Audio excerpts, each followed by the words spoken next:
Di sudut gelap jalanan Yogyakarta, malam minggu menjadi panggung bagi sekelompok preman yang tenggelam dalam tawa, musik keras, dan botol-botol kosong.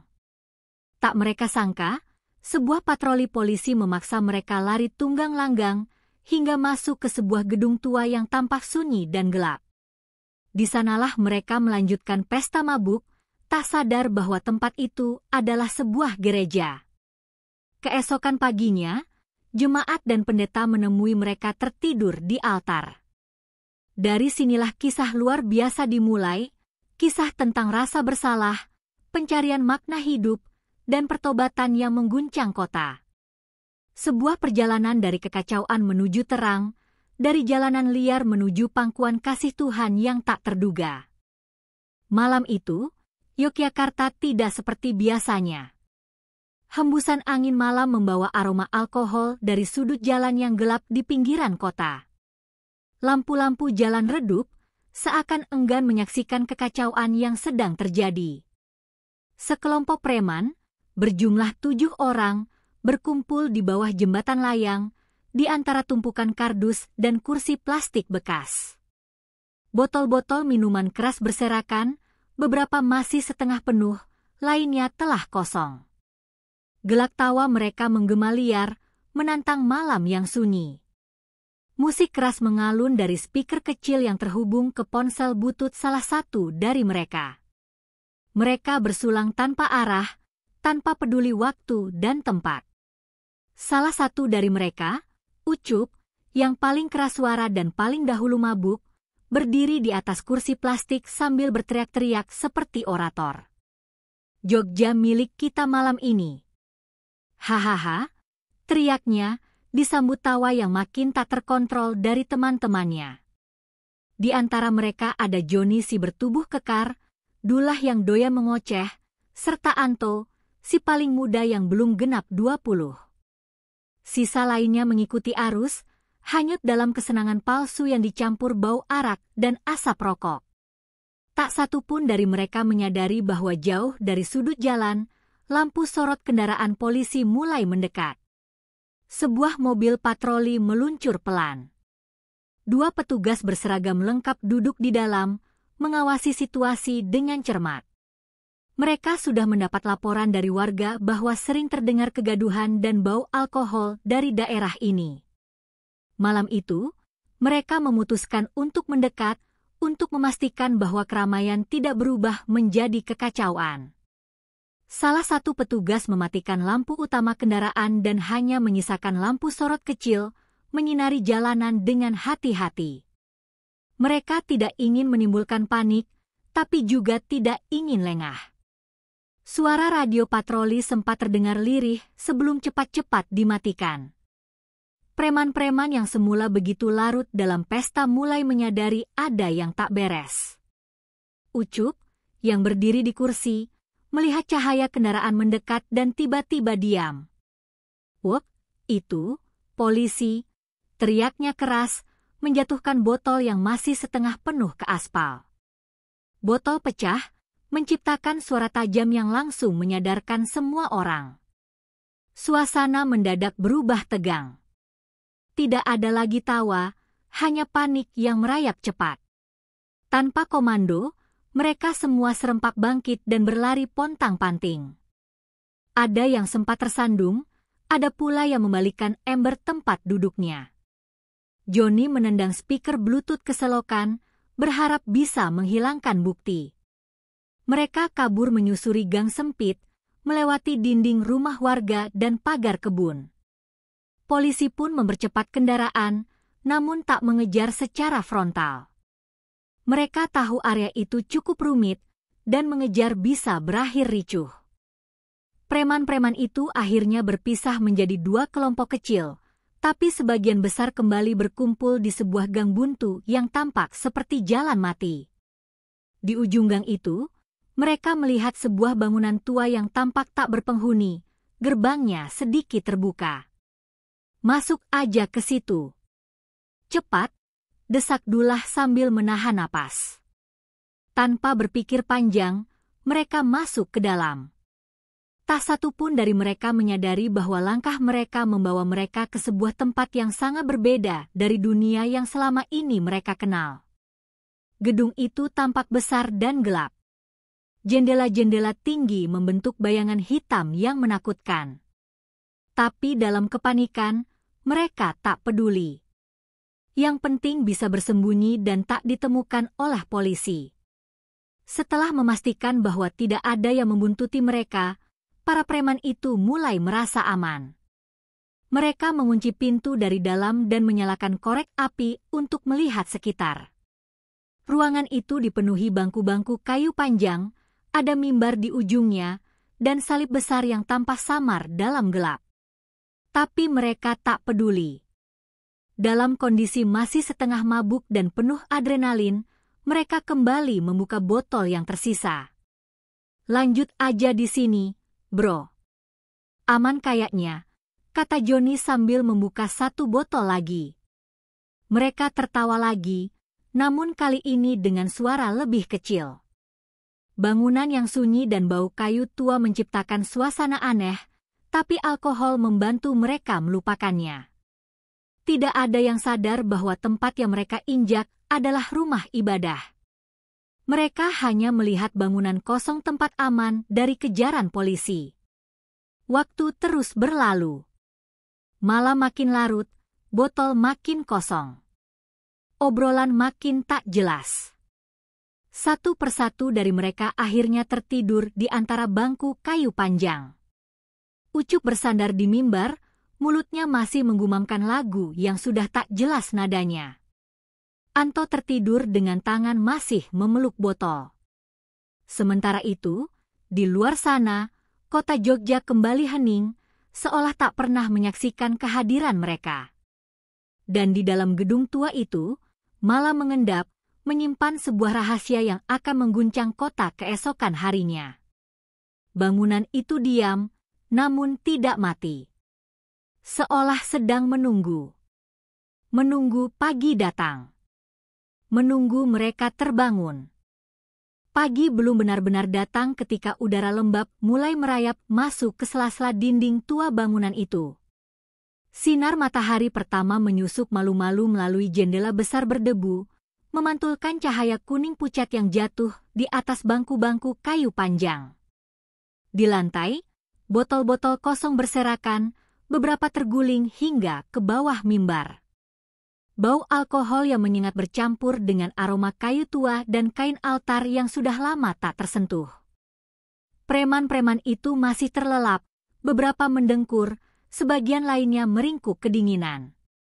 Tak satu pun dari mereka sadar bahwa mereka telah menghabiskan malam di tempat yang suci. Saat malam tadi mereka masuk ke bangunan itu, mereka tidak sempat memperhatikan tanda-tanda di dinding atau simbol-simbol di dalamnya. Ada lukisan Yesus yang tergantung di atas mimbar, dan salib besar terpancang tegak di belakangnya. Terdapat juga papan nama yang menunjukkan bahwa itu adalah sebuah gereja, Gereja Kasih Damai, Yogyakarta. Namun semua itu luput dari pandangan mereka yang dirasuki alkohol dan rasa takut. Bagi mereka, malam tadi hanyalah soal pelarian dan kelanjutan pesta. Tapi pagi ini, realitas mulai perlahan membangunkan kesadaran mereka satu persatu. Anto adalah yang pertama terbangun.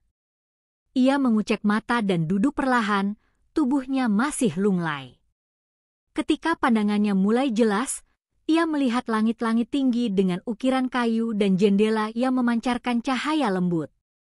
Ia bangkit dan berjalan tertatih menuju pintu depan.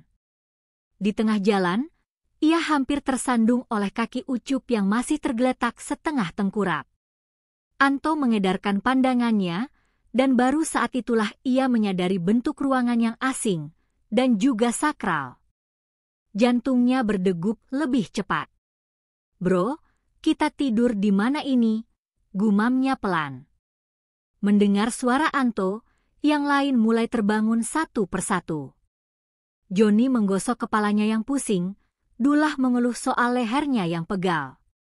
Mereka semua berdiri perlahan, masih limbung, dan melihat sekitar dengan bingung. Tidak ada yang langsung bicara, seolah tempat itu menekan suara mereka.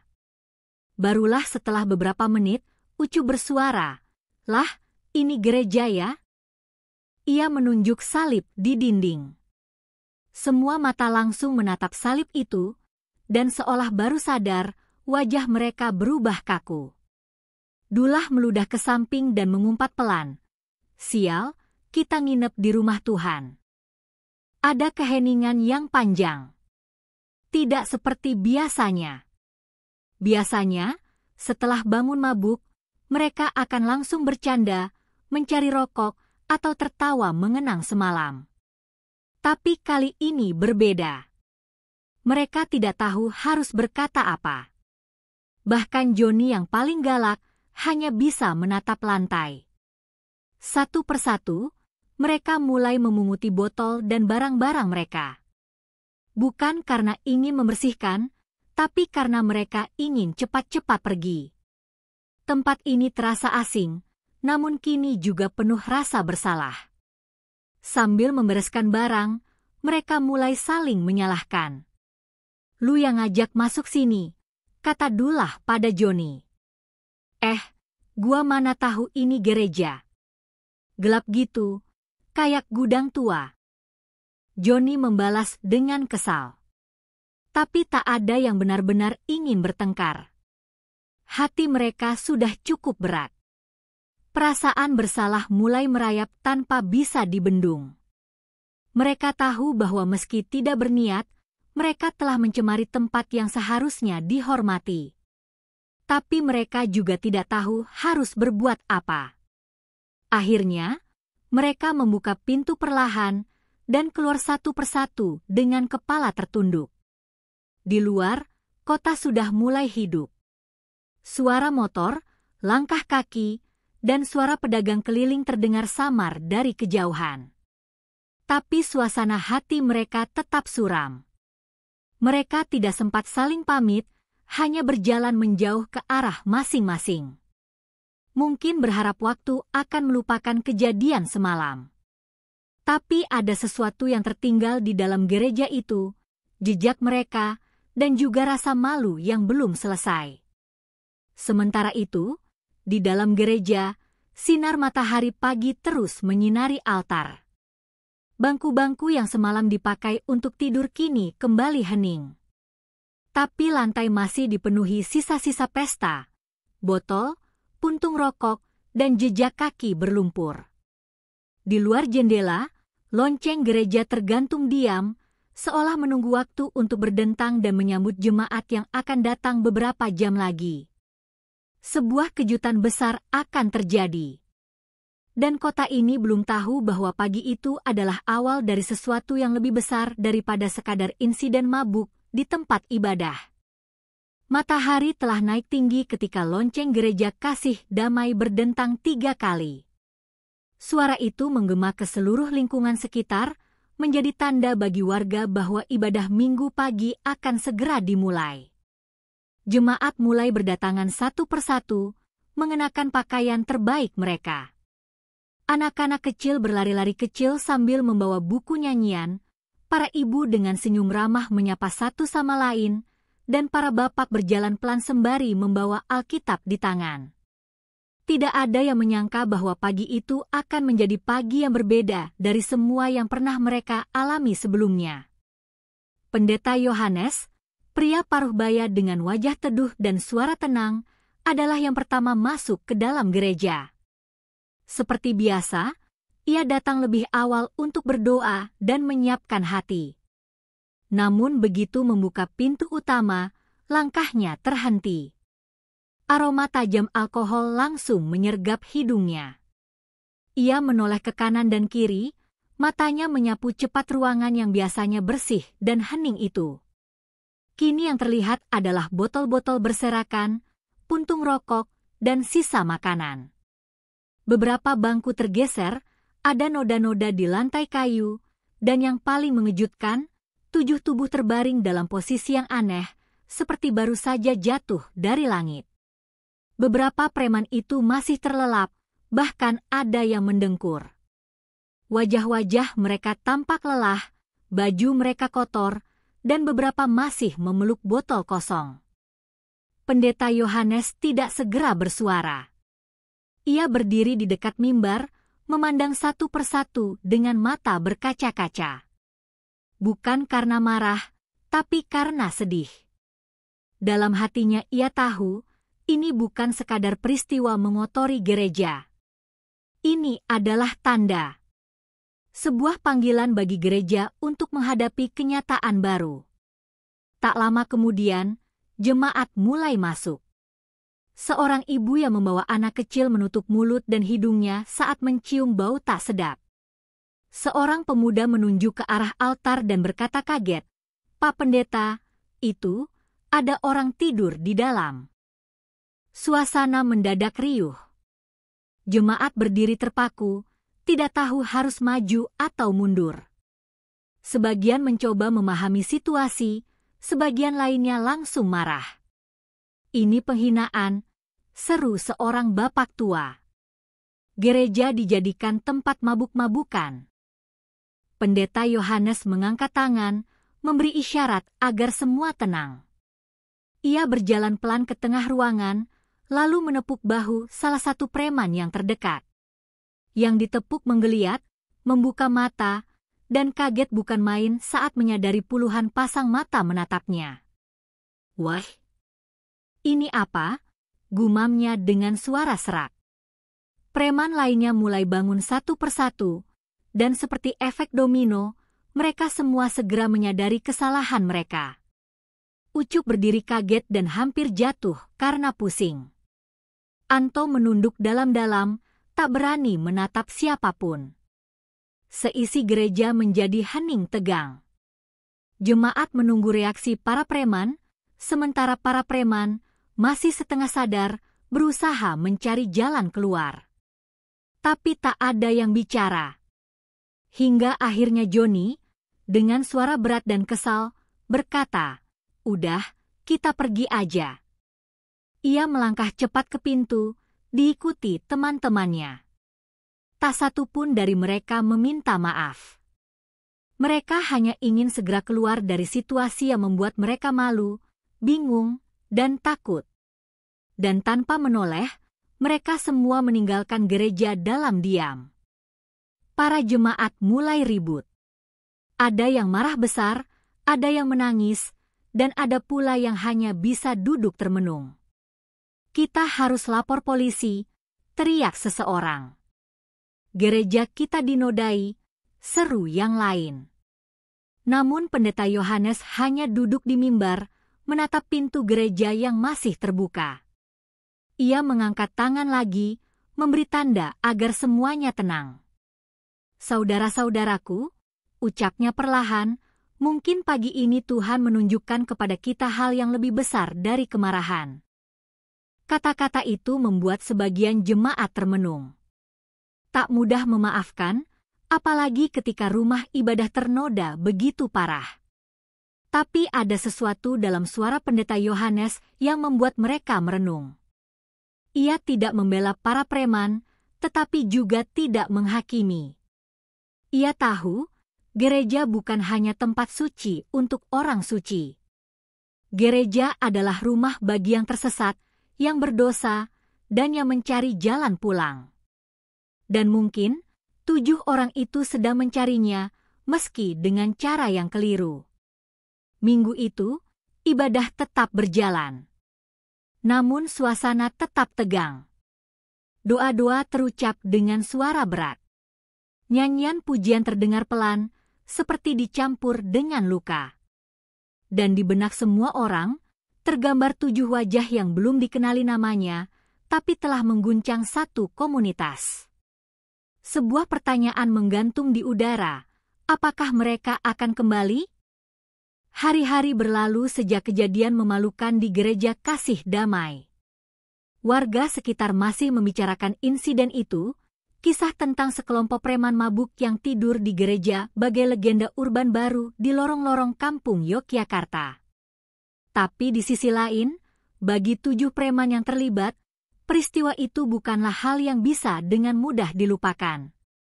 Mereka kembali ke kehidupan mereka yang biasa, nongkrong di warung, berjudi kecil-kecilan, mengamen dengan nada sumbang di perempatan. Namun sejak kejadian itu, ada yang berbeda. Tawa mereka menjadi lebih pendek, kata-kata mereka tak seberani dulu. Seolah-olah sesuatu telah tertinggal di dalam gereja itu, dan kini membayangi setiap langkah mereka. Ucup, biasanya yang paling keras dan sembrono, mulai sering termenung sendirian. Malam-malamnya kini dihantui mimpi aneh. Ia melihat dirinya duduk di dalam gereja, sendirian, dikelilingi cahaya, tapi tak bisa bergerak. Suara lonceng berdentang, dan ia terbangun dengan keringat dingin membasahi tubuh. Johnny, si paling galak, mulai menahan diri saat teman-temannya mulai mengajak minum. "Gua masih pusing," katanya, meski dalam hati ia tahu itu bukan sekadar sakit kepala. Dullah, yang biasanya cerewet, mulai menghindari obrolan soal gereja. Ia tahu rasa malu dan rasa bersalah tidak bisa ditenggelamkan dalam tawa. Mereka tidak pernah membicarakan insiden itu secara terbuka satu sama lain, namun dalam diam, mereka semua merasakannya.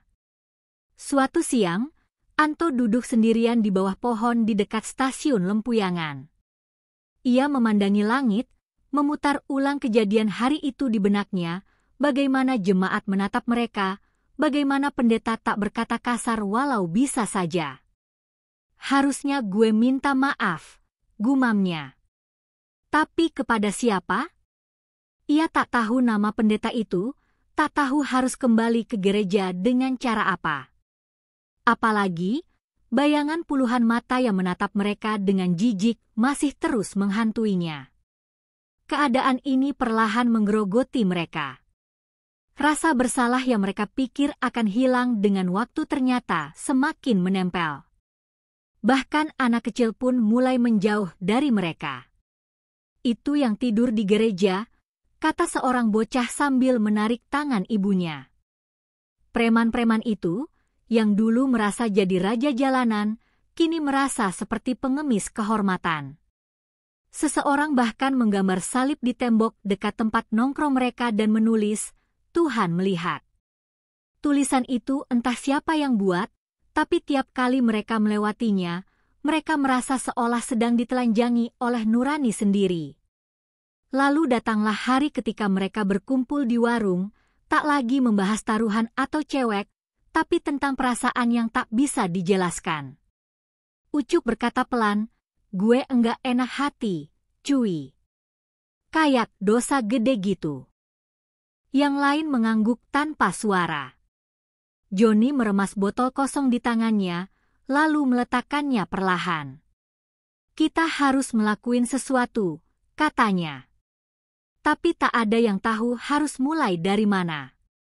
Dunia mereka tak mengenal kata pengampunan, apalagi dari institusi seperti gereja. Tapi batin mereka meronta, meminta kejelasan dan pembebasan. Malamnya, mereka berjalan bersama, diam-diam, menyusuri jalanan kota. Tak ada tujuan pasti, hanya mengikuti langkah kaki yang seolah digerakkan oleh sesuatu yang lebih besar dari mereka. Saat melewati gereja Kasih Damai, mereka berhenti. Pintu tertutup, lampu halaman redup. Mereka berdiri di seberang jalan, hanya menatap dalam diam. "Gue pengen ketemu pendetanya," kata Anto tiba-tiba. "Buat apa?" tanya Dullah. "Gue pengen minta maaf." Kalimat itu meluncur begitu saja, jujur dan mengalir. Tak ada yang menertawakan, tak ada yang mencibir. Justru, mereka semua diam dan merasa hal yang sama. Keesokan harinya, mereka berusaha mencari tahu siapa nama pendeta itu. Mereka bertanya dengan malu-malu pada tukang parkir dekat gereja, pura-pura iseng saat membeli rokok di warung terdekat. Setelah menggali informasi seadanya, mereka tahu pendeta itu bernama Yohanes dan tinggal tak jauh dari gereja, di rumah kecil di belakang bangunan utama. Maka mereka pun memutuskan, malam itu, mereka akan datang ke rumah sang pendeta. Tidak membawa botol, tidak membawa senjata. Hanya membawa keberanian yang selama ini hilang. Saat mereka tiba di rumah pendeta Yohanes, suasana hening. Rumah itu sederhana, dengan pagar kayu dan tanaman bunga di depan. Mereka saling pandang, ragu apakah akan mengetuk pintu atau kembali pulang. Tapi Anto, dengan langkah perlahan, mengetuk 3 kali. Tak lama, pintu dibuka. Pendeta Yohanes berdiri di ambang pintu, mengenakan baju tidur dan senyum yang tenang. Matanya memandang mereka semua satu persatu, lalu berkata, "Saya sudah menunggu kalian." Kalimat itu membuat lutut mereka hampir lemas. Mereka tak menyangka akan disambut seperti itu. "Masuklah," ucap pendeta itu pelan. "Kita bicara dari hati ke hati." Dan malam itu, untuk pertama kalinya, para preman itu duduk bukan untuk minum, bukan untuk berjudi, tapi untuk mencari pengampunan. Sebuah langkah kecil, tapi terasa seperti lompatan besar. Mereka tak tahu kemana ini akan membawa mereka, tapi mereka tahu satu hal, mereka tak ingin hidup seperti sebelumnya lagi. Karena untuk pertama kalinya, mereka merasa mungkin Tuhan belum sepenuhnya meninggalkan mereka. Malam itu, ruang tamu kecil di rumah pendeta Yohanes terasa hangat, meski udara luar cukup dingin. 7 preman yang biasanya garang kini duduk bersila di atas karpet, menunduk seperti anak-anak sekolah yang sedang menunggu teguran guru. Tak ada yang bicara terlebih dahulu. Bahkan Johnny, yang biasa paling keras suara, hanya sesekali menggesek-gesekkan jari tangan ke lututnya. Pendeta Yohanes menatap mereka dengan tenang, lalu duduk di kursi tuanya yang reyot, sambil mengambil napas panjang. "Kalian tahu," katanya pelan, "Tuhan seringkali bicara lewat kesalahan kita." Ucup memberanikan diri mengangkat kepala. Kami mau minta maaf, Pak Pendeta. Kami enggak tahu itu gereja. Kami takut waktu itu dikejar polisi. Terus, ya, kami mabuk dan tidur di situ." Suaranya lirih, seperti orang yang mengaku mencuri di depan pemilik barang. Yohanes tidak segera menjawab. Ia hanya mengangguk pelan, lalu bangkit dan mengambil sebuah buku dari raknya. Ia membukanya perlahan dan membacakan 1 ayat, "Datanglah kepadaku, hai kamu yang letih lesu dan berbeban berat, aku akan memberi kelegaan." Ucapan itu menggema dalam keheningan, seolah ditujukan langsung kepada hati yang paling dalam. Seketika, suasana berubah. Anto mulai menangis. Ia mencoba menahan, tapi air mata mengalir begitu saja. "Saya capek, Pak," katanya sambil terisak. "Capek hidup kayak gini. Tiap hari ribut, mabuk, dikejar-kejar orang. Tapi enggak tahu harus kemana." Teman-temannya menunduk makin dalam. Tangisan Anto membuka keran perasaan yang selama ini tertahan. Dullah menggigit bibir, menahan emosi. Ucup mengusap wajahnya yang basah keringat. Kami pengen berubah. Tapi kami enggak ngerti caranya," kata Johnny akhirnya. Suara yang biasanya meledak-ledak kini terdengar rapuh. Pendeta Yohanes tersenyum kecil. "Tidak ada yang terlalu rusak untuk diperbaiki," katanya. "Dan tidak ada dosa yang terlalu besar untuk diampuni." Ia menatap mereka satu persatu, matanya berbinar seperti melihat anak-anaknya sendiri. "Pertama-tama, kalian harus percaya bahwa kalian layak diampuni. Kedua, kalian harus siap meninggalkan kehidupan lama. Dan ketiga, kalian harus berani menerima hidup baru." Kalimat itu terdengar sederhana, tapi bagi 7 preman ini, itu seperti petir yang menyambar dada mereka, menakutkan, tapi juga membangunkan. Malam itu tidak diisi dengan khotbah panjang atau doa berjamaah. Pendeta Yohanes hanya mendengarkan, memberi nasihat dengan bahasa yang sederhana. Ia tidak menghakimi, tidak menggurui. Ia seperti bapak tua yang mendengarkan anak-anaknya pulang dalam keadaan hancur. Jam sudah menunjukkan lewat tengah malam, tapi tak ada yang ingin pulang lebih dulu. Ada rasa damai yang belum pernah mereka rasakan. Seolah rumah kecil itu adalah pelabuhan setelah badai panjang. Sebelum mereka pulang, Yohanes berkata pelan, "Kalau kalian sungguh ingin berubah, buktikan lewat tindakan. Bukan untuk saya, bukan untuk orang lain. Tapi untuk diri kalian sendiri dan untuk Tuhan." Ia lalu mengajak mereka berdoa. Doa sederhana, tapi tulus. Dan untuk pertama kalinya dalam hidup mereka, 7 orang preman yang biasanya hidup di jalan, menundukkan kepala dan menyebut nama Tuhan dengan suara gemetar. Tidak ada keajaiban besar malam itu. Tidak ada cahaya turun dari langit. Tapi ada satu perubahan kecil yang lahir dalam hati mereka, keinginan untuk menjadi manusia yang baru. Hari-hari setelahnya, mereka mulai menjauh dari kebiasaan lama. Tidak mudah. Godaan selalu ada.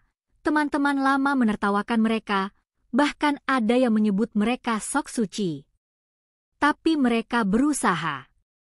Mereka mulai bekerja serabutan, membantu membersihkan halaman gereja, mengangkut barang di pasar, dan sesekali menjaga parkir di acara lingkungan. Orang-orang masih menatap mereka dengan curiga, tapi lambat laun, sikap mereka mulai berubah. Ucup yang dulu pemarah kini sering membantu ibu-ibu menyeberang. Dullah mulai belajar membaca Alkitab bersama anak-anak kecil di taman. Joni bahkan berhenti merokok, sesuatu yang dulu ia bilang mustahil. Mendengar perkembangan mereka, Pendeta Yohanes mengusulkan sesuatu yang besar, pembaptisan. Itu adalah lambang perubahan hidup, katanya. Bukan hanya untuk dilihat orang, tapi sebagai kesaksian bahwa kalian lahir kembali. Ketujuh preman itu terdiam. Mereka tak pernah membayangkan akan dibaptis, apalagi di depan umum. Tapi setelah beberapa hari berpikir, mereka semua menyetujuinya. Kalau ini jalan kami kembali, ya, kami siap, kata Anto tegas. Dan di sanalah mereka, berdiri di ambang sebuah keputusan besar yang akan mengubah hidup mereka. Dari orang yang terbuang, menjadi orang yang diterima. Dari pembuat onar, menjadi pencari damai. Yogyakarta akan menyaksikan sesuatu yang belum pernah terjadi sebelumnya. 7 preman jalanan akan dibaptis di gereja tempat mereka dulu tertidur dalam keadaan mabuk. Tapi kali ini, mereka datang bukan dengan botol di tangan, melainkan dengan hati yang terbuka. Hari Minggu itu datang dengan udara yang sejuk dan langit yang bersih dari awan. Matahari bersinar lembut, seolah turut memberkati momen yang akan terjadi. Di gereja Kasih Damai, persiapan sudah dilakukan sejak pagi. Para jemaat berdatangan lebih awal dari biasanya, karena sejak beberapa hari sebelumnya, pengumuman telah disebar, akan ada pembaptisan khusus, bukan untuk anak-anak, bukan untuk jemaat baru biasa, tapi untuk 7 orang yang dulunya dikenal sebagai preman jalanan. Warga Yogyakarta penasaran. Banyak yang datang bukan hanya untuk beribadah, tapi juga ingin menyaksikan sendiri apakah benar kabar yang beredar itu. Pendeta Yohanes berdiri di depan altar dengan jubah putih, wajahnya berseri-seri. Di sampingnya, 7 pria berdiri dengan pakaian bersih, kemeja putih sederhana dan celana hitam. Mereka tampak canggung, bahkan ketakutan. Wajah mereka menunduk, bukan karena malu, tetapi karena menyadari betapa besar perubahan yang mereka jalani. Joni, yang dulu paling galak dan urakan, kini memegang Alkitab kecil yang diberikan Pendeta Yohanes malam sebelumnya. Dulah yang biasanya cerewet kini tampak tenang, seperti air yang baru menemukan dasar. Para jemaat awalnya berbisik-bisik, mempertanyakan apakah mereka layak dibaptis. Beberapa mengangguk setuju, melihat itu sebagai bukti kasih Tuhan yang besar. Tapi ada juga yang mencibir, menyebutnya pertunjukan. Namun begitu pendeta mulai berbicara, suara-suara itu menghilang.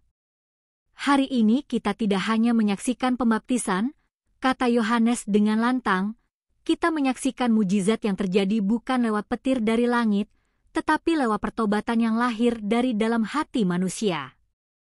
Satu persatu, para preman maju ke depan. Air baptisan di baskom besar tampak berkilau diterpa sinar matahari yang masuk dari jendela gereja. Anto adalah yang pertama.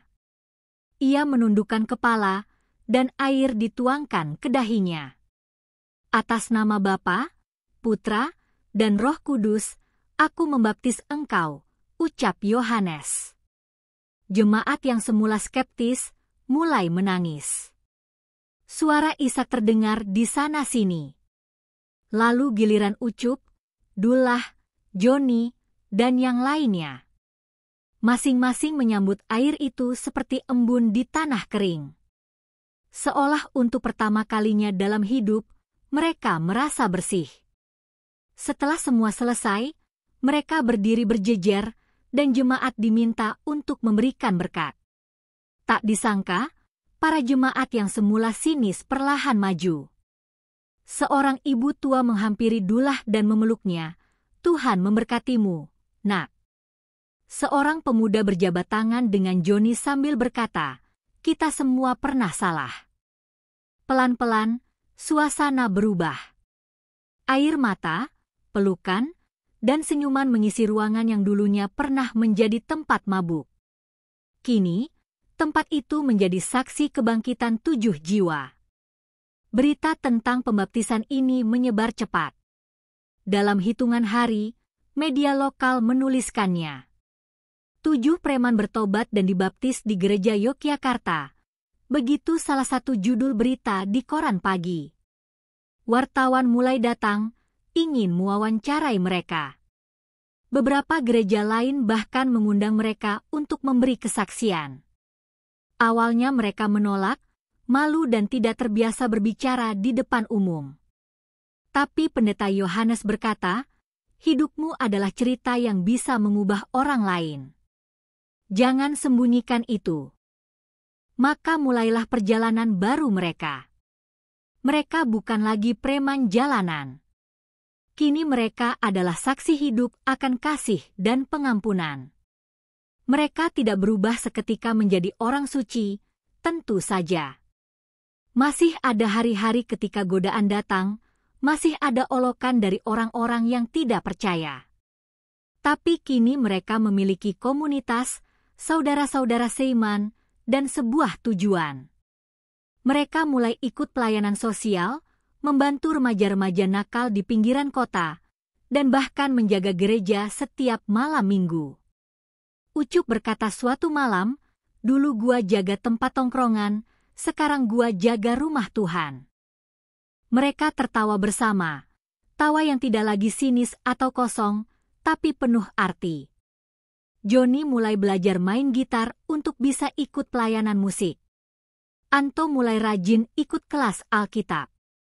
Setiap langkah kecil yang mereka ambil adalah bentuk kesungguhan mereka menebus masa lalu. Bukan karena ingin dipuji, tapi karena mereka tahu betapa mahalnya pengampunan itu, dan mereka tidak ingin menyia-nyiakannya. Gereja Kasih Damai tak lagi sama. Sejak hari baptisan itu, suasana berubah. Jemaat menjadi lebih terbuka, lebih ramah terhadap orang luar. Pendeta Yohanes berkata dalam salah satu khotbahnya, ketika kita membuka pintu untuk orang berdosa, kita sedang membuka pintu bagi Tuhan untuk bekerja. Dan kalimat itu menjadi semacam semboyan baru. Gereja bukan lagi sekadar bangunan ibadah, tapi rumah bagi jiwa-jiwa yang sedang dalam perjalanan pulang. Pagi itu, Udara Yogyakarta sejuk dan lembut seperti sapaan Tuhan bagi kota yang sedang bertumbuh dalam iman. Gereja Kasih Damai tampak lebih hidup dari biasanya. Bendera kecil berwarna putih dan biru digantung di halaman. Jemaat berdatangan dengan senyum cerah, bukan hanya untuk mengikuti ibadah rutin, tapi untuk menghadiri acara khusus. Doa bersama dan khotbah syukur bersama 7 orang yang dulu dikenal sebagai preman jalanan. Hari itu adalah simbol kemenangan atas dosa, atas luka masa lalu, dan permulaan baru yang nyata. Wajah-wajah penuh pengharapan tampak di antara bangku-bangku kayu yang mulai dipenuhi jemaat dari berbagai kalangan. 7 pria itu kini duduk di deretan depan, berpakaian rapi, mengenakan kemeja dan celana panjang bersih. Tak ada lagi bau alkohol, tak ada sorot mata liar atau gelak tawa sumbang. Di wajah mereka ada kedamaian. Di tangan mereka masing-masing ada Alkitab lusuh yang mulai dipenuhi coretan dan lipatan, bukti perjalanan rohani yang sudah mereka mulai. Ucup menoleh ke belakang, melihat jumlah jemaat yang membludak, lalu berbisik pelan ke Joni. Kalau dulu kita disorakin karena ribut, sekarang disorakin karena berdoa. Mereka berdua tersenyum, malu-malu namun bangga. Pendeta Yohanes naik ke mimbar, membawa Alkitab tua miliknya. Ia memandang seluruh jemaat dengan sorot mata yang teduh namun penuh semangat.